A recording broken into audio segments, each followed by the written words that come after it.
అందరికీ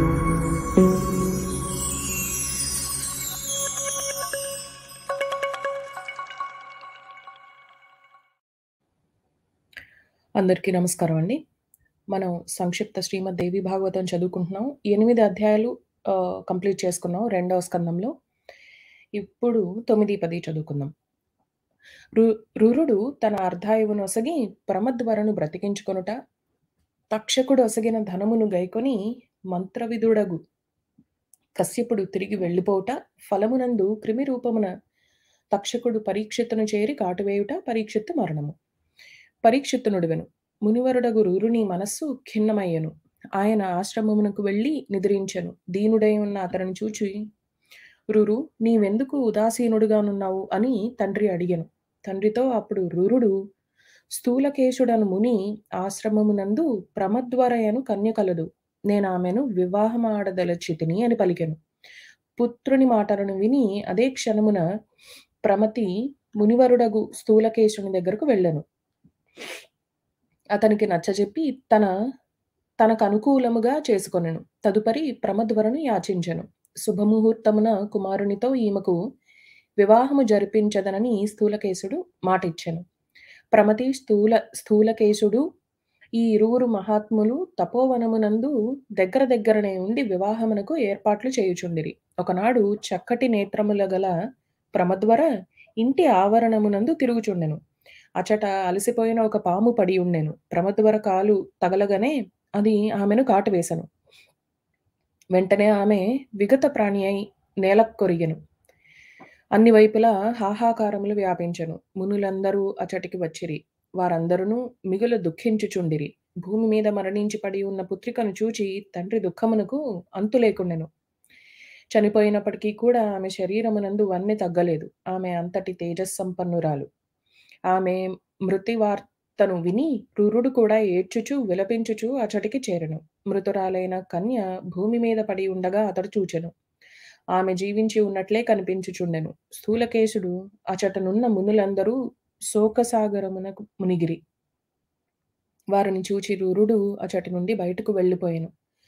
శోకాకులుడై మనస్సులో ఇట్లు ఆలోచించెను, నా దుర్భాగ్యమే ఈ గొప్ప సర్పమును ఇచ్చటకు పంపినది. అందువలననే నా శుభమును సంహరమొనరించుటకు ఇది కారణమైనది. నేనేమి చేయుదును? ఎచటకు పోవుదును?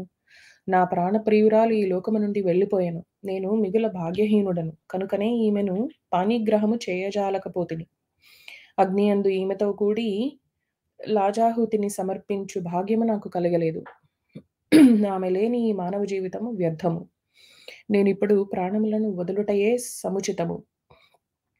ఇట్లు విషాదముతో నదీ తీరమందు కూర్చొని రూరుడు ఉపాయం ఆలోచింపసాగెను. ఒకవేళ నేను మరణించినచో ఎప్పటికినీ తొలగిపోనటువంటి ఆత్మహత్యా దోషము తప్ప ఇంకే ఫలము నాకు లభించును? తండ్రి దుఃఖించును. తల్లి మనస్తాపమును అగ్నిలో రాత్రింబవళ్ళు కాలిపోవుచుండును.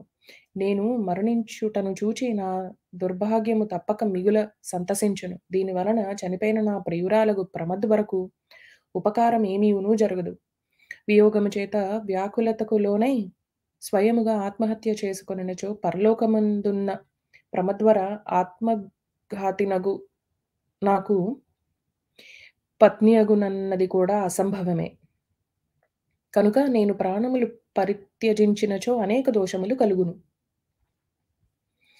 జీవించి ఉండినచో ఏ దోషమును అంటదు. ఇట్లా ఆలోచించిన తరువాత మునివరుడగు రూరుడు స్నానమునరించి ఆచమనము చేసి పవిత్రుడై చేతి అందు జలము తీసుకొని పలికెను. నేను దేవయజనాది పుణ్యకర్మలు చేసితినేని అనగా భక్తితో గురువును దేవతలను పూజించితినేని, జపతప హవనములు చేసితినేని, వేదములనన్నిటినీ అధ్యయనము చేసితినేని, పుణ్యమయ్యగు గాయత్రిని జపించి భగవంతుడగు సూర్యుని ఆరాధించితినేని, ఆ పుణ్యప్రభావమున నా ఈ ప్రియురాలు మరల జీవించునుగాక. దీని వలన కూడా నా ప్రియురాలి ప్రాణములు తిరిగి రాకపోయినచో నేను ప్రాణత్యాగము అనరించదను. ఇట్లు సంకల్పము చేసి దేవారాధన పూర్వకముగా రురుడు ఆ జలమును నేల మీదకు వదిలెను. రాజగు పరీక్షితుడు నుడివెను. రురుడు తనకు కాబోవు భార్యయగు ప్రమద్వర వియోగమున దుఃఖితుడై ఇట్లు విలపించుచుండెను. ఇంతలో భగవంతుడు పంపిన దూత ఆయన ఎదుటకు వచ్చి అతనితో ఇట్లు పలుకసాగెను. దేవదూత పలికెను, బ్రాహ్మణ దేవత, నీవు ఇట్టి దుస్సాహసమునకు పూనుకొనరాదు. మరణించిన స్త్రీ పునర్జీవితురాలు ఎట్లగును? ఈ సౌందర్యవతియగు కన్య అప్సర మేనక యొక్క పుత్రిక. ఈమె ఆయుష్షు ముగిసిపోయెను. వివాహమగుటకు ముందే ఈమె మరణించినది. నీవింకొక సుందరినెవరినైనను వివాహము చేసుకొనుము. మహామూర్ఖుడా, ఎందుకేడ్చెదవు? ఇప్పుడు ఈమెతో నీకు ఎట్టి ప్రేమయుండును అని దేవదూత పలకగా రురుడు నుడివెను. దేవదూత, ఈమె జీవించునను జీవించకపోయినను నేను ఇంకొక స్త్రీని వివాహము చేసుకొనను. ఇది నిశ్చితము. నేను మరణించుటకే ఇష్టపడుదును అని. రాజు పరీక్షిత్తు పలికెను. ముని యొక్క పట్టుదలను తెలుసుకుని దేవదూత మిగుల ప్రసన్నుడయ్యెను. ఆయన మిగుల మనోహరమగు చక్కటి వచనములు పలికెను. ద్విజవర, ప్రాచీన కాలమునందు దేవతలు ప్రయోజనమును పొందిన ఒక ఉపాయమును నీకు తెలుపుదను. నీవు ఈ ఆయుష్యనందలి సగభాగము నొసగి శీఘ్రముగా ప్రమద్వరను బ్రతికించుకొనగలవు అన్నారు. రూరుడు నుడివెను. నేను నిస్సందేహముగా ఈ కన్యకకు నా ఆయుష్యనందలి సగభాగము నొసగెదను. నేడు నా ప్రాణప్రియురాలు మరల జీవించి లేచి కూర్చొనుగాక. అదే సమయమున విశ్వావసుడు అను ముని విమానారూఢుడై అచటికేతించెను. ఆ విశ్వావసుడు గంధర్వరాజు. తన కుమార్తెయగు ప్రమద్వర మరణ వార్తను విని స్వర్గము నుండి అచటికి వచ్చెను. తదుపరి విశ్వావసుడు దేవదూత ఇరువురును ధర్మరాజు దగ్గరకు వెళ్ళి ఆయనతో ఇట్లు పలికిరి. యమధర్మరాజా, ఈ రురుని పత్ని విశ్వావసుని కుమార్తె. ఈమె పేరు ప్రమద్వర. సర్పము కాటువేయగా ఇప్పుడే ఈమె ప్రాణములు పోయినవి. ధర్మరాజా, రురుడు ఈమె కొరకు తన ప్రాణములను ఒసగుటకు అంటే అర్ధాయుష్యును ఇవ్వడానికి సంసిద్ధుడై ఉన్నాడు. అందువలన అతని అర్ధాయుష్యును పొంది ఈ సుందరి పునరుజ్జీవితురాలు కావలను. రూరుని యొక్క నియమ వ్రతపుణ్యము అంతయు ఈ కార్యమునకు బదులుగా సమర్పింపబడినది అన్నారు. ధర్మరాజు నుడివెను. దేవదూత, విశ్వావసుని కుమార్తెను పునరుజ్జీవితురాలను చేయదలిచినచో లెమ్ము, రూరుని దగ్గరకు వెళ్ళుము, అతని యొక్క సగము ఆయువు చేత కన్యను బ్రతికించుము అన్నారు. రాజు పరీక్షిత్తు పలికెను. ఈ విధముగా ధర్మరాజు మాటలను విని దేవదూత వెళ్ళిపోయాను. ప్రమద్వరను బ్రతికించి తక్షణమే రూరునకు సమర్పించెను. తదనంతరము శుభముహూర్తమున విధి విధానముగా ప్రమద్వరారూరుల వివాహము జరిగెను. ఇట్లు ఉపాయము చేయుట వలన మరణించిన ఆ కన్య కూడా మరలా జీవించెను. సరి అయిన పద్ధతిలో ఉపాయము అనరించవలనని శాస్త్రము చెప్పుచున్నది. ప్రాణములను రక్షించుకొనుట, మణులను, మంత్రములను, ఔషధములను విధిపూర్వకంగా ఉపయోగించుకొనుట సముచితము. ఇట్లు మంత్రులతో పలికి రాజగు పరీక్షిత్తు రాజభారమును ఉత్తమ సేవకులకు సమర్పించెను. వెంటనే ఆయన 7 అంతస్తులు గల ఉన్నత భవనమును చక్కగా నిర్మింపజేసెను. మంత్రులతో కూడి ఆయన అదే భవనమున చివరి అంతస్తు మీద నివసించసాగెను. రక్షణ కొరకు మణులను, మంత్రములను తెలిసిన ప్రసిద్ధులకు అనేక పురుషులను నియమించెను. దీని తరువాత మహారాజుకు పరీక్షిత్తు గౌరముఖుడను పేరుగల మునిని పంపెను. ఏలనన గౌరముఖుడు ముని వద్దకు వెళ్ళి, పరీక్షిత్తు మా సేవకుడు, అతని అపరాధమును తాము క్షమింపవలను అని పదే పదే మునితో పలికి అతనిని ప్రసన్నుని చేసుకొనవలనని పరీక్షిత్తు యొక్క అభిప్రాయం. పరీక్షన్ మహారాజు సురక్షితముగా నుండుట కొరకు తనకు చుట్టుపక్కల మంత్రసిద్ధిని పొందిన బ్రాహ్మణులను ఉంచుకొనెను. ప్రధాన ద్వారము దగ్గర మంత్రి యొక్క నవయువకుడగు కుమారుని కూర్చుండబెట్టెను. అక్కడ చాలా ఏనుగులు నిలబడి ఉండెను. మిక్కిలి సురక్షితమైన ఆ భవనములోనికి ఎవరు కూడా వెళ్ళజాలకుండిరి. అచట గట్టి ఏర్పాట్లు చేయబడెను. వాయువు కూడా స్వేచ్ఛగా అందు ప్రవేశింపలేదు. దానికి కూడా ఆగిపోవలసి వచ్చును. రాజు పైననే ఉండి తిండి తీర్థముల కార్యములను నిర్వహించుచుండెను. స్నాన సంధ్యాది పనులకు కూడా ఆ స్థలమునందే సముచితమైన ఏర్పాట్లు చేయబడెను. కశ్యపుడను పేరుగల ఒక గొప్ప బ్రాహ్మణుడు ఉండెను. రాజగు పరీక్షితునకు శాపము కలిగెనని అతడు వినెను. ధనము పొందు కోరిక అతనికి ఉండెను.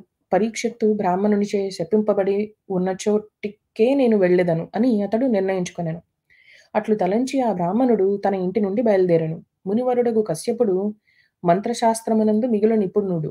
కానీ అతనికి ధనమునందు విశేషమైన ఆసక్తి ఉండెను.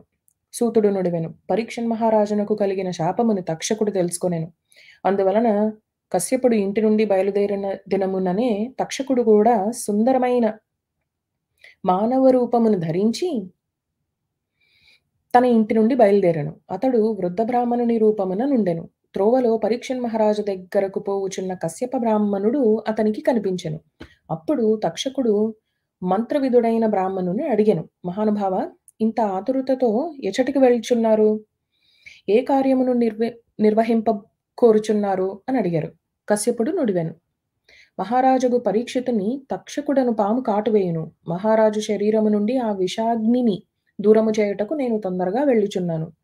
ద్విజవర్య, నేను విషమును తొలగించు మంత్రమును ఎరుగుదును. ఇంకను రాజునకు ఆయుష్షు ఉన్నచో నేను అతనిని తప్పక జీవింపచేయుదును. అప్పుడు తక్షకుడు చెప్పెను, బ్రాహ్మణోత్తమ, ఆ తక్షకుడను నేనే. పరీక్షన్ మహారాజును నా విషాగ్ని చేత భస్మము చేసెదను. నేను కాటువేయగా దానికి చికిత్స చేయు శక్తి నీ యందు లేదు. కనుక తిరిగి వెళ్ళిపొమ్ము అన్నారు. కశ్యపుడు నుడివెను. సర్పరాజా, బ్రాహ్మణుడు మహారాజునకు శాపమొసగెను. అందువలన నీవు కాటువేయుట అనివార్యమే. కాని నేను నా మంత్రబలముతో రాజును నిస్సందేహముగా బ్రతికించెదను అన్నారు.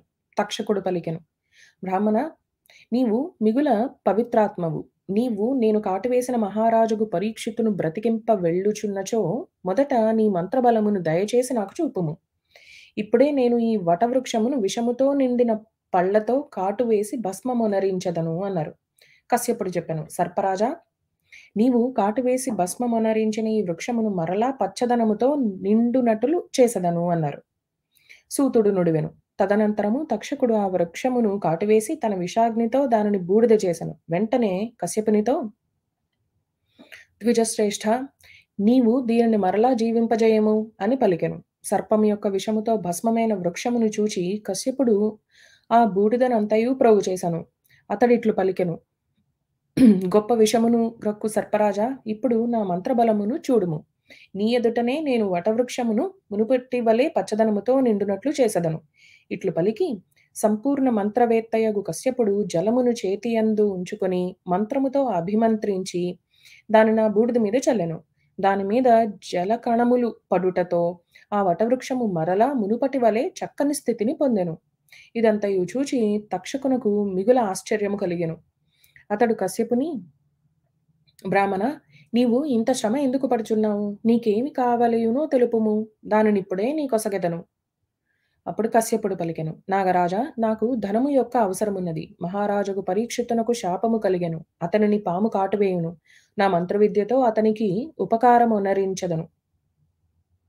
అప్పుడు అతడు నా అవసరమును తీర్చగలడు. ఇట్లు ఆలోచించియే నేను ఇంటి నుండి బయలుదేరితిని. అప్పుడు తక్షకుడు నుడివెను, ద్విజవర, రాజు నుండి నీవెంత ధనమును కోరుచున్నావో దానిని నా నుండి తీసుకునము, నేను ఇచ్చెదను. దానిని తీసుకుని నీవు నీ ఇంటికి పొమ్ము. దీనివలన నాకు సఫలత చేకూరి అది స్థిరముగా నుండును అన్నారు. సూతుడు చెప్పెను. పరమార్థ మహాత్యము నెరిగిన కశ్యపుడు తక్షకుని మాటలను విని తన కర్తవ్యమును గురించి పదే పదే ఆలోచింపసాగెను. నేను ధనమును తీసుకుని ఇంటికి వెళ్ళినచో నా లోభము వలన జగత్తునందు నాకు నిందవచ్చును. నేను పరీక్షిత్తుని జీవింపచేసినచో ఎన్నడునూ దూరము కానటువంటి యశస్సు నాకు కలుగును. అత్యధికముగా ధనము లభించును. దానికి తోడు ఒకరికి జీవనదానము చేసిన పుణ్యమును లభించును. అది నాకు సులభమగును. యశస్సును రక్షించుకొనవలెను. యశము లేని ధనము నిరర్థకము. రఘుమహారాజా క్షమించాలి. రఘుమహారాజు యశస్సు కొరకే తన సంపదనంతయు బ్రాహ్మణునకు దానమొసగెను. హరిశ్చంద్రుడు, కర్ణుడు తరగని కీర్తిని గడించిరి. పరీక్షన్ మహారాజు విషాగ్నితో కాలిపోవుచుండగా నేనెట్లు ఊరుకుందును? నేడు నేను రాజును జీవింపజేసినచో సకల ప్రాణులు సుఖముగా జీవించెదరు. రాజు లేకపోయినచో ప్రజలు దుఃఖముల పాలగుదురు, నిశ్చితముగా సంహరింపబడుదురు. రాజు మరణించినచో ప్రజానాశనము అను పాపము కూడా నా తలకంటుకొనును. ధనలోభముచే జగత్తునందు నాకు నింద కలుగును. ఇట్లు మనసులో విచారించిన తరువాత ఆ గొప్ప విద్వాంసుడకు కశ్యపుడు ధ్యానమగ్నుడయ్యెను. దానివలన మహారాజు ఆయుష్షు సమాప్తమైనదని అతనికి తెలిసెను. మహారాజునకు అంతిమ సమయం ఆసన్నమైనది. ధ్యానము వలన ఈ విషయమును నిశ్చితముగా తెలుసుకొని ధర్మాత్ముడగు కశ్యపుడు తక్షకుని నుండి ధనమును తీసుకొని ఇంటికి తిరిగి వెళ్ళెను.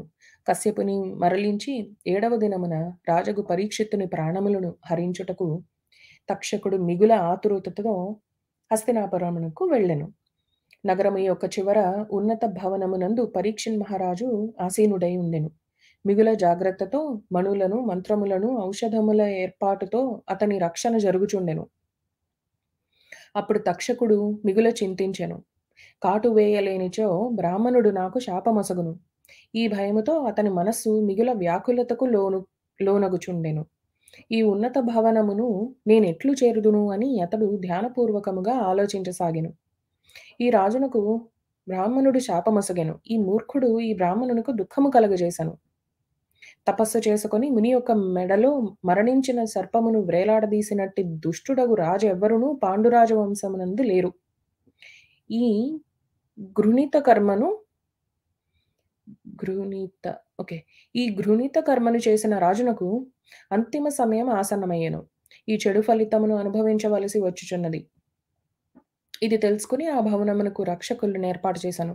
నిశ్చింతతో కూర్చుని ఆనందించుచూ ఉన్నాడు. దైవము యొక్క శక్తి అపరిమితము. ఆ దైవము అతనికి మృత్యువు విధించినది. కోట్ల కొలది ప్రయత్నములు చేసినను ఇతడెట్లు రక్షింపబడును? నేను మృత్యువు పాలబడుచున్నాను అని తెలుసుకొని కూడా ఈ నరేశుడు జీవించి ఉండవలెనను తలంపు కలిగి ఉన్నాడు. దీని వలన చింతలేని వాని వలె సురక్షిత స్థానమున కూర్చుని ఉన్నాడు. అన్ని సమయములందును దాన పుణ్యాది ఉత్తమ కర్మలను చేయుట రాజు కర్తవ్యము. దీని వలన దుఃఖము దూరమగును. ఆయువు వృద్ధి చెందెను. ఆయువు పెరుగకపోయినను మరణ సమయము వచ్చినచో స్నానదానాది పవిత్ర కర్మలనరించి ఈ లోకము నుండి వెళ్ళువానికి స్వర్గము లభించును.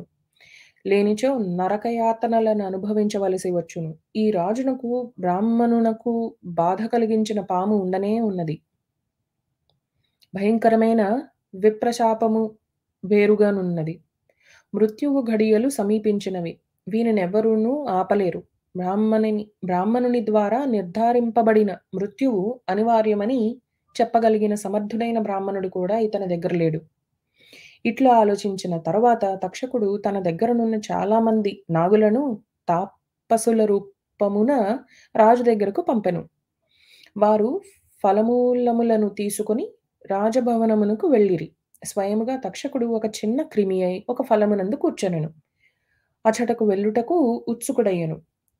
ఫలములను గైకొని ఆ నాగులందరూ శీఘ్రముగా ఇంటి నుండి బయలుదేరిరి. రాజభవన ద్వారము దగ్గర ఆగిపోయిరి. మహారాజు యొక్క భవ్య భవనమదియే. కావలి భటులు తాపసులను చూచి వారు వచ్చిన కారణం అడిగిరి. తాపస వేషమున ఉన్న సర్పములు పలికెను, మేము మహారాజును దర్శించుటకు తపోవనము నుండి వచ్చితిమి. అభిమన్యు కుమారుడగు పరీక్షిత్తు ఈ వంశమునకు సూర్యుడు. శూరవీరుడగు ఆ మహారాజు ప్రకాశము మిగుల మనోహరముగా కనిపించుచుండును. మేము ఆశీర్వాద మంత్రములను ఉపయోగించి మహారాజును దీర్ఘజీవిని చేయు తలంపుతో ఇచ్చటకు వచ్చితిమి. మిమ్మలను కలియుటకు మునిగణములు వచ్చిరని మహారాజునకు విన్నవింపుడు. మేము రాజును అభిషేకించి ఆయనకు కోరిన ఫలమును ఒసగెదము. తదుపరి ఇంటికి వెళ్ళిపోయేదము. మేము భరతవంశపు రాజుల వద్ద ఎచ్చటను ఇట్టి ద్వారపాలకులను చూడనూ లేదు, విననూ లేదు. మీరు తాపసులను కూడా రాజదర్శనమునకు అనుమతించుటలేదు. మహారాజుకు పరీక్షిత్తు విరాజమానుడై ఉన్న చోటికి వెళ్ళవలేవునని మేము వచ్చితిమి. మేము ఆశీర్వాదము నొసగి ఆయనకు మేలును చేకూర్చెదము. అదియును ఆజ్ఞ లభించినప్పుడే మేము లోనికి వెళ్ళదము అని చెప్పారు. సూతుడు నుడివెను. ఆ తాపసుల మాటలు వినిన తరువాత వారిని బ్రాహ్మణులని తలంచి ద్వారపాలురు వారికి రాజాజ్ఞను వినిపించిరి. ఇట్లు చెప్పిరి, మాకు తెలిసినంత వరకు నేడు మహారాజుతో మీరు కలియుట జరగదు. అందువలన మీరందరును దయచేసి రేపు ఈ రాజభవనముకు రండి. మునివరులారా, బ్రాహ్మణ శాపమున భయభీతుడైన రాజు రక్షణ ఏర్పాట్లను గావించెను. భవనమునందు ఎవ్వరికినూ ప్రవేశము కల్పించలేదు. ఈ విషయము నిశ్చితము. ఆ బ్రాహ్మణ వేషధారులు ఇలా అన్నారు: ఈ ఫలమూలములు, జలమును, బ్రాహ్మణుల ఆశీర్వాదములను మీరు స్వీకరించి వీటిని రాజునకు సమర్పింపుడు అని పలికారు. అప్పుడు మహారాజుతో ద్వారపాలకులు, తాపసులు ఫలమును క్షమించాలి. తాపసులు ఫలమును తీసుకొని వచ్చిరి అని తెలిపిరి. ఫలమూలములను తీసుకొని రండు. వారే కారణమున వచ్చిరో తెలుసుకొనుడు. రేపు ప్రాతకాలమున వారికి రమ్మని ప్రార్థింపుడు. వారికి నా ప్రణామములు తెలుపుడు. ఈ రోజు నా దర్శనము కలగదని విన్నవింపుడు అని రాజు చెప్పారు. అప్పుడు ద్వారపాలురు ద్వారము కడకెగిరి వారి నుండి ఫలమూలములను తీసుకుని మిగుల ఆదరముతో మహారాజు వద్దకు చేర్చిరి. అప్పుడు బ్రాహ్మణ వేషధారులగు నాగులు అచ్చటి నుండి వెళ్ళిపోయిరి. పరీక్షిత్తు ఫలములను చేతికి తీసుకొని మంత్రులతో నుడివెను. సుహృద్గణములారా, మీరు ఈ ఫలమును తినుడు. బ్రాహ్మణులు ఇచ్చిన ఈ ఉత్తమ ఫలములను నేను కూడా తినదను. ఉత్తరనందనుడగు పరీక్షిత్తు ఇట్లు పలికి మంత్రులకు ఫలములను ఒసగెను. తానును స్వయముగా ఒక పండిన ఫలమును చేతికి తీసుకొని దానిని కోసెను. దాని నుండి ఒక చిన్న పురుగు బయటకు వచ్చెను. దాని కనులు నల్లగా నుండెను. శరీరము ఎర్రగా నుండెను. దాని మీద మహారాజు దృష్టిపడెను. మంత్రులు కూడా చూచిరి. వారికి మిగుల ఆశ్చర్యము కలిగెను. రాజు మంత్రులతో ఇట్లు నుడివెను: ఇప్పుడు విషముతో ఏమాత్రమును భయము లేదు.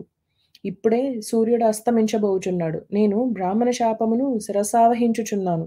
ఈ పురుగు నన్ను కాటువేయునుగాక అని పలికి మహారాజగు పరీక్షిత్తు ఆ క్రిమిని తన హృదయమునకు హత్తుకొనెను. సూర్యాస్తమయమగుట తోడనే కంఠభాగమున ఆ పురుగు తక్షకనాగరాజు రూపమున పరిణతి చెందెను. అతడు భయంకరాకారుడై ఉండెను. స్వయముగా మూర్తీభవించిన మృత్యువుగా తోచుచుండెను.